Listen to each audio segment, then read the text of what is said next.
Hi friends, welcome to my channel. பிரபஞ்சத்தோட செல்ல குழந்தைகள் எல்லோருக்குமே என் அன்பான வணக்கம். இந்த வீடியோவில் ஒரு சூப்பரான டாபிக் பார்க்க போகிறோம். அதாவது சோல்மேட் கனெக்ஷன் பற்றி தான் இந்த வீடியோவில் டீட்டெயிலாக பார்க்க போகிறோம். ஸோ வீடியோவை கடைசி வரைக்கும் பாருங்கள். இது வரைக்கும் நம்ம சேனல் சப்ஸ்கிரைப் பண்ணாதவங்க சப்ஸ்கிரைப் பண்ணிக்கோங்க. பக்கத்தில் இருக்க பெல் ஐக்கான் கிளிக் பண்ணிக்கோங்க. அப்போ தான் நான் போகிற எல்லா வீடியோஸும் உங்களுக்கு நோட்டிஃபிகேஷனில் வரும். நம்ம சேனல் சார்பாக நான் பர்சனல் ஃபோன் கவுன்சிலிங் கொடுத்துட்ருக்கேன். அது மட்டும் இல்லாமல் 21 days relationship workshop, job, money, ப்ரெக்னன்சின்னு சொல்லிட்டு எல்லா கோலுக்குமே தனித்தனியாக ஒர்க் ஷாப்ஸ் இருக்குது. அது கூடவே பார்த்தீங்கன்னா ஃபோட்டோ ஹீலிங், விஷுவலைசேஷன் அண்ட் நம்மளோட கோல்டு ரிலேட்டடான சப்ளிமினல் மியூசிக்கும் நான் ரெடி பண்ணி கொடுத்துட்ருக்கேன். ஸோ யாருக்கெல்லாம் இன்ட்ரெஸ்ட் இருக்கோ எனக்கு வாட்ஸ்அப்பில் மெசேஜ் பண்ணுங்கள், நான் டீட்டெயில் ஷேர் பண்ணுறேன். அதாவது இது ரொம்ப நாளாக என்கிட்ட நிறைய பேர் கேட்டுட்டு இருந்த விஷயம். சோல்மேட் அப்படின்னா என்ன, நம்மளோட சோல்மேட்டை நம்ம எப்படி கண்டுபிடிக்கிறது அப்படிங்கிறது நிறைய பேத்துக்கு இருக்கிற கொஷினாக இருக்குது. அதாவது சோல்மேட் அப்படிங்கிறவங்க நம்ம கல்யாணம் பண்ணிக்கிற மேரேஜ் ரிலேஷன்ஷிப்பில் வர பார்ட்னர் மட்டும் கிடையாது. உங்கள் கூட உங்கள் லைஃப்பில் இருக்கிற எல்லா ரிலேட்டிவ்ஸ், ஃப்ரெண்ட்ஸு, நீங்கள் பார்க்குற எல்லாருமே உங்களுக்கு சோல்மேட் கணக்கில் தான் வருவாங்க. எப்படி நான் சொல்கிறேன் அப்படின்னு பார்த்தீங்கன்னா, இப்போது நீங்கள் ஒரு அம்மா அப்பாவுக்கு நீங்கள் பிறந்திருக்கீங்க அப்படின்னா அந்த அம்மா அப்பாவை நீங்கள் தேர்ந்தெடுத்து நீங்கள் வந்திருக்கீங்க, கரெக்டாக? அவங்க மூலமாக இந்த பூமிக்கு நீங்கள் வரணும்னு இருக்குது. அப்போ அவங்க உங்களோட சோல்மேட், அதாவது அந்த ஆன்மா துணைன்னு சொல்கிறது தான். மேட் அப்படின்னா ஃப்ரெண்டுன்னு அர்த்தம். ஸோ நீங்கள் பார்க்குற எல்லாருமே மோஸ்ட்லி உங்களோட எனர்ஜியில் கனெக்ட் ஆகிருக்கிற எல்லாருமே உங்கள் சோல்மேட் கணக்கில் தான் வருவாங்க. ஸோ உங்களுடைய அம்மா அப்பா ஆகட்டும், உங்களுக்கு கூட பிறந்திருக்கிற அக்கா, தங்கச்சி, அண்ணன், தம்பி, இந்த மாதிரி ஆகட்டும், இவங்க எல்லாருமே உங்கள் சோல்மேட்டில் தான் வருவாங்க. அது மட்டும் இல்லாமல் சில ஃப்ரெண்ட்ஸ் கூட உங்களுக்கு செம்ம கனெக்ஷன் இருக்கும். அந்த ஃப்ரெண்ட்ஸை பார்த்தாலே உங்களுக்கு அவ்வளோ சந்தோஷமாக இருக்கும். அவங்க கூட இருந்தாலே ரொம்ப ஹாப்பியாக இருக்க மாதிரி இருக்கும். அது மட்டும் இல்லாமல் அவங்களுக்கு ஒரு கஷ்டம்னா அந்த கஷ்டம் உங்களுக்கே வந்த மாதிரி இருக்கும். அப்போ இவங்கெல்லாம் யார் அப்படின்னா உங்களோட சோல்மேட்ஸ் கணக்கில் வருவாங்க. என்னோடய லைஃப்பில் பார்த்திங்கன்னா இப்போ ரீசெண்டாக என்னோடய நிறைய சோல்மேட்ஸ் நான் பார்த்துக்கிட்டு இருக்கேன். அதாவது என்னென்னா, அவங்க சந்தோஷமாக இருந்தால் என்னையே அறியாமல் இங்கே சந்தோஷமாகுது. அவங்களுக்கு ஏதாவது ஒரு கஷ்டம் அப்படின்னா எனக்கும் ரொம்ப கஷ்டமாகுது. இதை நிறையா பேர் சொல்கிறதையும் நான் கேட்டிருக்கேன். எனக்கு அப்படிங்கும்போது நான் கேட்டிருக்கேன். இப்போ ரீசெண்டாக பார்த்திங்கன்னா அப்பா ஆன்மாவாக மாறிட்டாங்க இல்லையா, அப்போ எனக்கு செம்ம பெயினாக இருந்துச்சு. உண்மையாலுமே சொல்கிறேன், அவ்வளோ வலி. எனக்கு நிறைய கொஷின்ஸ் வந்தது சொல்லப்போனால். அதாவது மனுஷனாக பிறந்த எல்லாருமே ஒரு நாள் ஆன்மாவாக தான் மாறப்போகிறோம். அது உண்மைதான். ஏன்னா நான் இப்போ பேசிகிட்டு இருக்கேன், நாளைக்கு நான் ஆன்மாவாக மாறினாலும் யாரும் தடுக்க முடியாது. ஏன்னா நம்ம வந்திருக்கிற வேலை முடிஞ்சதுக்கப்புறம் கடவுள் நீங்கள் ஆன்மாவாக இருந்து உங்களோட வேலையை பண்ணுங்க, இல்லைன்னா நீங்கள் மறுபிறவி எடுத்து அதில் உங்கள் கர்மாவை கழிங்கன்னு சொல்லி கடவுள் கொடுக்கறது தான். இருந்தாலும் என்னென்னா அந்த டைமில் நான் எக்ஸ்பெக்ட் பண்ணல, ரொம்ப நம்பிட்டேன். எப்படி இருந்தாலும் அப்பா வந்துடுவாங்க, இன்னும் நிறைய நாள் இருப்பாங்க, நிறைய அவருக்கு பிடிச்ச வாழ்க்கையை வாழ்ந்துட்டு தான் போவாங்கன்னு நான் ரொம்ப நம்பினதுனால தான் அது எனக்கு பெயினாக இருந்தது. அப்போ என்னென்னா எங்கள் அப்பா என்னோட சோல்மேட். அவருக்கு ஒரு கஷ்டம் அப்படிங்கும்போது என்னால் தாங்க முடியல இல்லையா. ஸோ அவர் என்னோட சோல்மேட். அதே மாதிரி என்னென்னா என்னோட அம்மா தங்கச்சிக்கு ஒரு கஷ்டம் அப்படின்னா என்னால் தாங்க முடியாது. உண்மையாலுமே சொல்கிறேன், என்ன தான் நம்ம பாசிட்டிவாக இருந்தாலும் அவங்க மேலே வச்சுருக்கிற லவ்வோட அடையாளம் என்னென்னா அவங்களுக்கு ஒரு கஷ்டம் அப்படின்னா நம்மளால் தாங்க முடியாது. இது மனிதாபிமானத்திலே வரும். சில நேரத்தில் என்னென்னா பற்று அந்த மாதிரி கூட நமக்கு வரும்.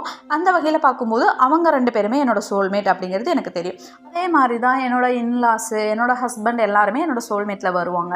அந்த வகையில் பார்த்திங்கன்னா நிறைய பேர் எனக்கு வாட்ஸ்அப்பில் மெசேஜ் அனுப்பிச்சிருந்தாங்க. இந்த மாதிரி நான் ஸ்டேட்டஸ் போட்டுட்டேன், அப்பா ஆன்மாவாக மாறிட்டாங்க அப்படின்ட்டு. அது நிறைய பேர் சொல்லியிருந்தாங்க, என்னமோ உங்கள் கஷ்டம் எனக்கே கஷ்டம் வந்த மாதிரி இருக்குது, ரொம்ப பெயினாக இருக்குது அப்படிங்கிற மாதிரி நிறைய பேர் போட்டிருந்தாங்க. எனக்கு அப்போ தெரிஞ்சிச்சு, ஓகே அவங்க எல்லாருமே நம்மளோட சோல்மேட். ஏன்னா எல்லாருமே எல்லாம் மெசேஜ் பண்ண மாட்டாங்க இல்லையா. சில பேர் பண்ணியிருந்தாங்க. அதுலேயும் சில பேர் கவலைப்படாதீங்க, நல்லதே நடக்கும், அப்பா அவங்க கூடவே இருப்பாங்கங்கிற மாதிரி போட்டிருந்தாங்க. அதில் மெயினாக ஒரு 4-5 பேர் பார்த்திங்கன்னா, நான் அழுது வீடியோ போட்டிருந்தேன் இல்லையா. ஆக்சுவலாக நான் அழுகணும்னு நினைக்கல, நல்லா இருக்கேன்னு நினச்சி நான் ரெக்கார்ட் பண்ணது என்னென்னா என்னை மீறி எமோஷ்னலாக வெளியில் வந்துருச்சு. அப்போ என்ன சொன்னாங்கன்னா, நீங்கள் அழுகிறத கேட்ட உடனே நான் ஸ்டாப் பண்ணிட்டேன், என்னால் அதுக்கு மேலே கேட்க முடியலன்னு சொன்னாங்க. இதை ஃபஸ்ட்டு எங்கிட்ட சொன்னது யாருன்னு பார்த்தீங்கன்னா என்னோட தங்கச்சி.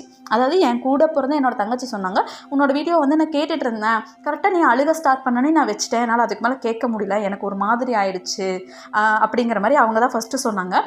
அதே மாதிரி என்னென்னா 4-5 பேர் எங்கிட்ட சொல்லிட்டாங்க, சிஸ்டர் உண்மையாலுமே நான் உங்கள் வீடியோ கேட்க ஆரம்பித்தேன், என்ன போட்டிருக்கீங்க அப்படின்னு கேட்கலான்னு ஆரம்பித்தேன். நீங்கள் அழுக ஸ்டார்ட் பண்ண உடனே என்னால் சத்தியமாக முடியல, நான் அப்படியே வச்சுட்டேன். என்னமோ அந்த பெயின் எனக்கே வந்த மாதிரி இருந்துச்சு, என் வாழ்க்கையில் ஒரு கஷ்டம் அது எனக்கே வந்த மாதிரி இருந்துச்சு அப்படின்னு சொன்னாங்க. அப்போ அவங்கெல்லாம் யாருன்னா என்னோட சோல்மேட்ஸ். எப்படின்னா அவங்களுக்கு நாங்கள் அழுகிறன்னே தெரியாது. அதாவது என்னென்னா அவங்க சொன்னாங்க, சிஸ்டர் இதெல்லாம் எனக்கு இன்ட்யூஷன் மூலமாக தெரிஞ்சிச்சு, உங்களுக்கு ஏதோ வரப்போகுதுன்னு தெரிஞ்சிச்சு, அது மூலமாக நானும் கஷ்டப்பட போகிறேன்னு தெரிஞ்சிச்சுன்னு 3 பேர் சொல்லிட்டாங்க. இது வரைக்கும் என்கிட்ட சொன்னதே ஒரு 3 பேர் சொல்லிட்டாங்க.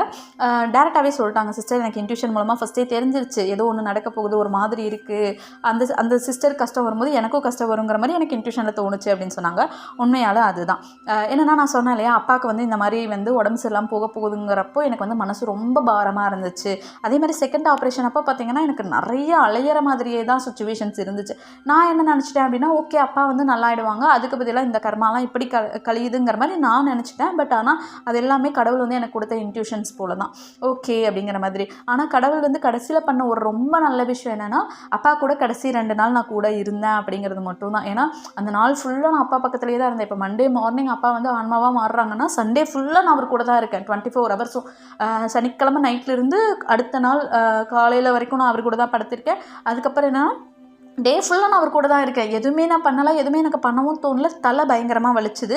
அதுக்கப்புறம் வந்து என்னென்னா அடுத்த நாள் நைட்டுமே அப்படி தான், நான் தூங்கவே இல்லை, எனக்கு ஒரு மாதிரி இருந்தது. அம்மா எனக்கு தலை சுற்றுது, நீங்களே அப்பா கஞ்சி கொடுங்க அப்படின்னு சொல்லிட்டு நான் உள்ளே படுத்துட்டேன். ஆனால் திடீர்னு நான் ஏன் எந்திரிச்சு போனேனே தெரியல. திடீர்னு போய் நான் அப்பா கிட்டே நிற்கிறேன், அப்பா ஆன்மாவாக மாறிட்டாங்க. அப்போ என்னோடய சிஸ்டர் வந்து என்ன ஃபீல் பண்ணாங்க அப்படின்னா, ஏங்கப்பா என்னை மட்டும் நீங்கள் வந்து தள்ளி வச்சிட்டிங்க, நான் வந்து வெளியில் கொஞ்சம் தூரம் போகிற மாதிரி இருந்துச்சு அப்படின்னு கேட்டுட்டு அப்புறம் அவங்களே அதுக்கு ஆன்சர் கண்டுபிடிச்சிட்டாங்க. அப்பா வந்து என்னை பார்த்துருந்தா நிம்மதியாக வந்து ஆன்மாவாக மாறி இருக்க மாட்டாங்க, பிகாஸ் எனக்கு இன்னும் கல்யாணம் பண்ணல அப்படின்னு சொல்லிட்டு அவங்களே வந்து கன்வின்ஸ் ஆகிட்டாங்க. உண்மையான ரீசனும் அதுதான். மேபி என்னோட சிஸ்டர் பக்கத்தில் இருந்தால் அவரோட ஆன்மா நிம்மதியாக அவரை விட்டு போயிருக்காதோ என்னமோ, கடவுள் வந்து கடைசியில் அவருக்கு ஒரு நிம்மதியான ஒரு ஆன்மாவாக மாறுறதுக்கான சூழ்நிலை ஏற்படுத்தி கொடுத்தாருன்னு சொல்லுவேன். அப்போ நாங்கள் எல்லாருமே சோல்மேட்ஸ் அப்படிங்கிறது ஓகே. ஏன்னா எங்களுக்குள்ளார மாற்றி மாற்றி அந்த இன்ட்யூஷன் சொல்கிறது ஓகே. பட் எங்கேயோ இருக்காங்க, என்னை இது வரைக்கும் பார்த்ததே இல்லை. பட் நான் இங்கே அழுகும்போது அவங்களுக்கு அங்கே பெயினாக இருந்திருக்கு. எப்படின்னா நான் அழுதுட்டு இருக்கிற டைமில் வந்து பார்த்திங்கன்னா அவங்க மெசேஜ் அனுப்பிச்சிருக்காங்க. நான் மறுபடியும் தான் அதை பார்க்குறேன். அவங்களும் அழுதுட்டு தான் எனக்கு மெசேஜ் பண்ணியிருக்காங்க. 2-3 சிஸ்டர் வந்து ரொம்ப அழுதுட்டு எனக்கு ரொம்ப ஒரு மாதிரி இருக்குது, நீங்கள் அங்கே ரொம்ப லோவாக இருக்கீங்கன்னு நினைக்கிறேன் அப்படிங்கிற மாதிரி சொன்னாங்க. உங்கள் எனர்ஜி வந்து அங்கே லோவாகும்போது நான் இங்கே ரொம்ப லோவாகிறேன் அப்படிங்கிற மாதிரி சொல்லியிருந்தாங்க. ஒரு பிரதர் அப்படியே சொல்லியிருந்தார், சிஸ்டர் எனக்கு வந்து 1 வீக்காக நான் ரொம்ப சரியில்லை, ரொம்ப நெகட்டிவாக இருந்தேன், இந்த மாதிரி நான் வாழ்க்கையில் நெகட்டிவாக இருந்ததே இல்லை. லைக் எப்படின்னா லோ எனர்ஜியாக இருக்கிறது தான் அவங்க சொல்கிறாங்க. அப்போ என்னென்னா எனர்ஜி வந்து ஒருத்தருக்கு ஒருத்தர் கனெக்ட் ஆகும். பிகாஸ் என்னென்னா இப்போ அவங்க வந்து எனக்கு வந்து எனர்ஜியை சென்ட் பண்ணியிருக்காங்க, நான் ஹீல் ஆகணும்னு சொல்லிட்டு. நிறைய பேர் எனக்காக ப்ரேயர் பண்ணியிருந்தீங்க. உண்மையாக நான் இவ்வளோ சீக்கிரம் ஹீல் ஆகுவேன், இந்த விஷயத்தை வந்து நான் அக்செப்ட் பண்ணிப்பேன்னு நான் நினைக்கவே இல்லை. உண்மையாலுமே எனக்கு அவரோட ஞாபகம் வருதான், அப்பப்போ தான் அழுகிறேனே தவிர ரொம்ப பெயின், வாழ்க்கையில் இந்த மாதிரி கஷ்டம் யாருக்குமே வராதுங்கிற மாதிரிலாம் நான் அழுகலை. ஓகே அப்பா வந்து நம்ம கூடவே இருப்பாங்கன்னு அக்செப்டன்ஸ் வந்து எப்போ வரும்னா ஹை லெவல் எனர்ஜி இருக்கும்போது தான் அந்த அக்செப்டன்ஸ் வரும். ஏன்னா வாழ்க்கை வந்து அடுத்த நிமிஷம் நம்ம வாழ்ந்து தான் ஆகணும், அப்பா இல்லை அப்படின்னாலும் ஃபிசிக்கல் பாடியில் இல்லைனாலும் நம்ம வாழ்ந்து தான் ஆகணுங்கிற ஒரு ஏற்றுக்கிற மனப்பக்குவமெல்லாம் ஹை எனர்ஜி இருந்தால் தான் வரும். அப்போ எல்லாருமே எனக்கு எனர்ஜி அனுப்பியிருக்காங்க. எனக்கு எனர்ஜி அனுப்புறதுனால என்ன ஆகுதுன்னா அங்கே அவங்களுக்கு எனர்ஜி லோ ஆகுது. எப்படின்னா நான் கஷ்டப்பட்டுட்ருக்கேன், எனக்காக அவங்க ப்ரேயர் பண்ணுறாங்க. அப்போ என்ன சொல்கிறாங்கன்னா உங்களுக்கு வலிக்கிற மாதிரி எனக்கு இங்கே வலிக்குதுங்கிறாங்க. அதுலேயும் ஒரு சிஸ்டர் வந்து போட்டிருந்தாங்க, யூடியூப் வீடியோ பார்த்தோன்னே வந்து எங்கள் அப்பாவே இறந்த மாதிரி எனக்கு பெயின் ஆகுது அப்படின்னு. அப்போ அவங்க எல்லாருமே என்னென்னா என்னோடய சோல்மேட்ஸ் இப்படி தான் இருக்கும். அப்போ உங்களோட சோல்மேட்ஸ் அப்படிங்கும்போது என்னென்னா உங்கள் சோல்மேட்ஸ் சந்தோஷமாக இருந்தாங்கன்னா உங்களுக்கும் ரீசனே தெரியாமல் அந்த சந்தோஷம் அப்படிங்கிறது வரும். இல்லை உங்கள் சோல்மேட்ஸ் லோவாக இருக்காங்க அப்படின்னா உங்களுக்கும் ரீசனே தெரியாது, வாழ்க்கையில் வந்து எல்லாமே நல்லா போய்ட்டு இருக்கிற மாதிரி இருக்கும், சடனாக டவுன் ஆவீங்க, ஒரு மாதிரி இரிட்டேஷன் ஆகும். ஸோ அந்த மாதிரி இருக்குது அப்படின்னா அவங்க உங்கள் சோல்மேட்ஸ்னு அர்த்தம். அதாவது கண்ணுக்கு தெரியாமல் சோல்மேட்ஸும் இருப்பாங்க, அவங்க வாழ்க்கையில் என்னைக்காவது ஒரு நாள் வந்து உங்களை மீட் பண்ணுவாங்க. ஏன்னா வாழ்க்கை அப்படிங்கிறது போய்கிட்டே தான் இருக்கும், அதில் நிறைய ஃப்ரெண்ட்ஸ் வந்துக்கிட்டே தான் இருப்பாங்க. சில பேர் வந்து வாழ்க்கை ஃபுல்லாகவே வருவாங்க, சில பேர் என்னென்னா ஜஸ்ட் வந்து நம்மளோட லைஃப் லெசன்ஸை கற்றுக் கொடுத்துட்டு மறுபடியும் அவங்களோட வேலையை அவங்க பார்த்துட்டு இருப்பாங்க. ஸோ நீங்கள் இது வரைக்கும் பார்த்துருக்கீங்க, நல்ல கனெக்ஷனில் இருக்கீங்க. லைக் எப்படின்னா உங்களுக்கு அவங்களுக்கு நல்ல கனெக்ஷன் இருக்குது, அவங்க கூட இருந்தால் நீங்கள் ஹாப்பியாக இருக்கீங்க. அது மட்டும் இல்லாமல் அவங்கள நினச்சாலும் உங்களுக்கு ஹாப்பியாக இருக்குது, நல்ல பாண்டிங்காக இருக்குது அப்படிங்கிறவங்க மெயினாக சோல்மேட்ஸாக இருக்கிறதுக்கு நிறைய வாய்ப்புகள் இருக்குது. ஸோ இந்த மாதிரி உங்கள் லைஃப்பில் யார் யார் சோல்மேட்ஸ் அப்படிங்கிறத நீங்கள் உணர்ந்திருக்கீங்க அப்படிங்கிறத எனக்கு கமெண்ட்டில் போடுங்க. இன்னும் இதை பற்றி நிறைய வீடியோஸ் நான் போடுறேன், நிறையா சர்ச் பண்ணி நிறைய தெரிஞ்சுக்கிட்டு எனக்கு தெரிஞ்சதையும் வச்சு நான் உங்களுக்கு சொல்கிறேன். இது வந்து என்னோடய லைஃப் டைம் எக்ஸ்பீரியன்ஸாக இருந்தது. உண்மையாலுமே சொல்கிறேன், நான் அழுததை கேட்டு வீடியோ ஸ்டாப் பண்ணிட்டேன்னு சொல்லி 5 பேர் பக்கம் என்கிட்ட சொல்லிட்டாங்க. அவங்க எல்லாருமே உண்மையாலுமே சொல்கிற அந்த கனெக்ஷனில் இருக்கிறவங்க தான் என்னோடய சோல்மேட்ஸ். அவங்க வந்து பிரதர்ஸ் சிஸ்டர்ஸாக இருக்கலாம், இல்லை ஃப்ரெண்ட்ஸாக இருக்கலாம், இல்லை ஏதாவது ஒரு ரிலேஷன்ஷிப் எப்படி இருந்தாலும் ஓகே. ஆனால் நம்ம எல்லாருமே பிரபஞ்சத்தோட குழந்தைகள் தான், அந்த வகையிலும் எல்லாருக்குமே கனெக்ஷன் இருக்குது. அப்போ நம்ம எல்லாருமே சோல்மேட்ஸ் தான். இந்த வீடியோ பார்த்துட்டு இருக்க நீங்கள் எல்லாருமே என்னோடய சோல்மேட்ஸ் தான்.